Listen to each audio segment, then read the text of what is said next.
একজন নির্লজ্জ বেহায়া অগণতান্ত্রিক একজন হিংসার সঙ্গে জড়িত বিদ্বেষী মনোভাবাপন্ন নির্লজ্জ প্রকৃতির মানুষ হলো হেমন্ত বিশ্ব শর্মা। বন্ধুরা, আমি প্রথমেই আপনাদেরকে একটা ভিডিও দেখাবো।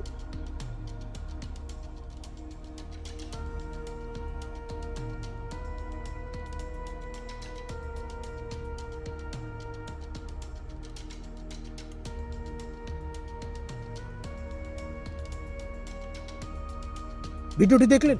এখানে পরিষ্কার আসামের মুখ্যমন্ত্রী তো বলবো না, একজন মূর্খমন্ত্রী বলবো, যার মনে রয়েছে হিংসা, বিদ্বেষ, নফরতি মনোভাব, মানুষের মধ্যে পড়ে না, যে গণতান্ত্রিক কাঠামোকে মেনে চলে না, সেই প্রকৃতির মানুষ হলো হেমন্ত বিশ্ব শর্মা। যেখানে বিজেপির অফিসিয়াল টুইটার হ্যান্ডেল থেকে একটি ভিডিও ছাড়া হয়েছে, যে ভিডিওতে দেখা যাচ্ছে যে আসামের মুখ্যমন্ত্রী বন্দুক তাক করে আছে এবং ওপারে দুজন মুসলিম মানুষ। একজন গণতান্ত্রিক দেশের রাজ্যের একজন মুখ্যমন্ত্রী এই ধরনের বিদ্বেষীমূলক, হিংসামূলক ভিডিও অফিসিয়াল হ্যান্ডেল থেকে ছাড়ছে। এটা গণতন্ত্রের লজ্জা নয়?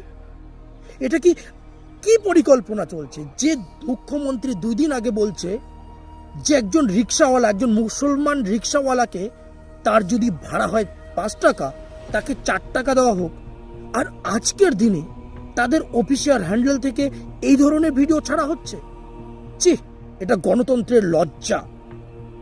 সুপ্রিম কোর্টের অবশ্যই এই বিষয়ে কঠোর নজর দেওয়া উচিত, কঠোর তদন্ত করা উচিত। শেষমেশ চাপে পড়ে এই আসাম প্রদেশের যে অফিসিয়াল টুইটার হ্যান্ডেল, সেখান থেকে ভিডিওটি তুলে নিয়েছে তারা। কিন্তু এই ভিডিওটি প্রমাণ করে যে কতটা নির্লজ্জ বেহায়া হলে এই ধরনের কর্মকাণ্ড একজন নির্বাচিত মুখ্যমন্ত্রীর দ্বারা সম্ভব হয়। আর এর উত্তর আমাদের প্রধানমন্ত্রীর দেওয়া উচিত, যে কোথাও কি প্রধানমন্ত্রীর অঙ্গুলি হিলনে বা প্রধানমন্ত্রীর সম্মতিক্রমে এই আসামের বিশ্ব শর্মা প্রতিনিয়ত এই ধরনের উদ্ভট কর্মকাণ্ড করছে, এই ধরনের বিষাক্ত বয়ানবাজি করছে, এই ধরনের বিষ ছড়াচ্ছে? প্রধানমন্ত্রীর উত্তর দেওয়ার প্রয়োজন রয়েছে, উত্তর দিতে হবে।